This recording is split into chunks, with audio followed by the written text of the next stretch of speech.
कोई बात नहीं।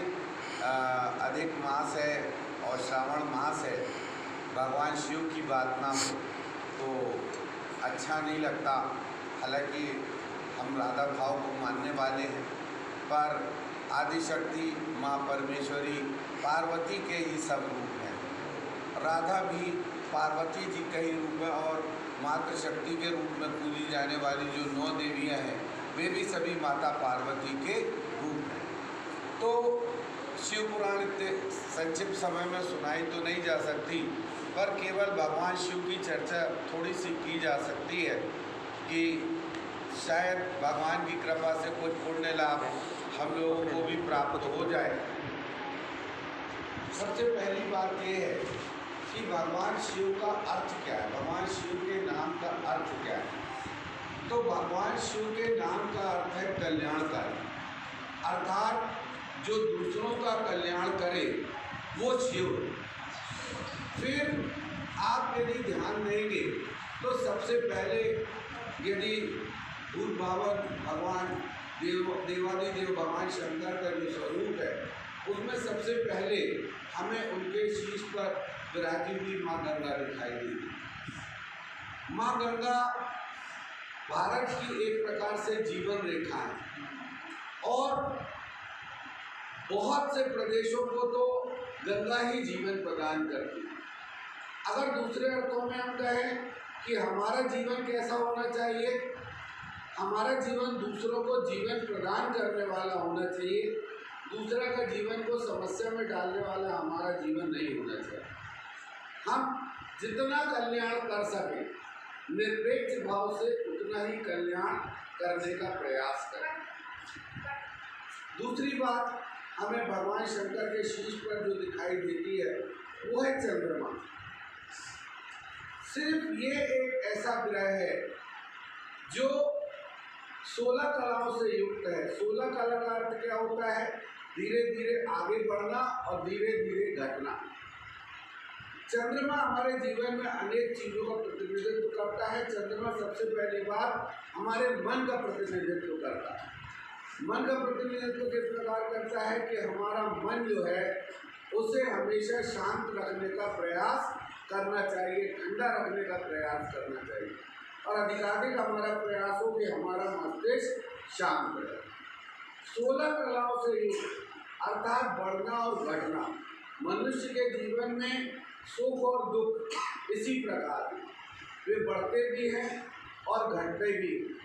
तो हमारे जीवन में सुख और दुख एक धूप और छांव की भांति आएंगे, बढ़ते रहेंगे और घटते भी रहेंगे, परंतु हमें उससे प्रभावित नहीं होना है और उससे प्रभावित ना होते हुए हमें अपने मन को चंद्रमा के साथ हमेशा चंद्रमा के समान हमेशा शीतल बनाए रखना है।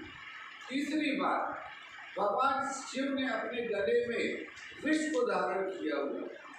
विष क्यों? समाज में किसी न किसी को तो समाज की उन्नति के लिए, परिवार की उन्नति के लिए विष धारण करना ही पड़ेगा। हर काम में हर समय हमेशा आपको अमृत नहीं मिल सकता। तो जब अमृत नहीं मिल सकता, विष भी उत्पन्न होगा। समुद्र से सब कुछ उत्पन्न हुआ और विष भी उत्पन्न हुआ। तो भगवान महादेव शंकर ने विष को इसलिए धारण किया कि समाज के कल्याण के लिए भी किसी को विष धारण करना ही पड़ेगा। इसके बाद भगवान शिव का जो वाहन है नंदी, वो आपने देखा होगा मंदिर के बाहर वो हमेशा प्रतीक्षारत रहता है और भगवान की सीधी दृष्टि उस पर पड़ती है, इसीलिए नंदी को हमेशा मंदिर के बाहर स्थापित किया जाता है। तो हमारी भी एकाग्रता और भगवान के प्रति हमें भक्ति कब प्राप्त होगी? जब हमारी एकाग्रता नंदी जैसी हो। तो हमें भी नंदी की भांति एकाग्रता बनाए रखना है, विचलित नहीं होना है, धर्म के मार्ग पर चलते रहना है और लगातार आगे बढ़ते रहना है। हमें ये प्रयास करना चाहिए। देवादिदेव शंकर ने शमशान की भस्म को धारण कर रखा है। इसका अर्थ क्या है?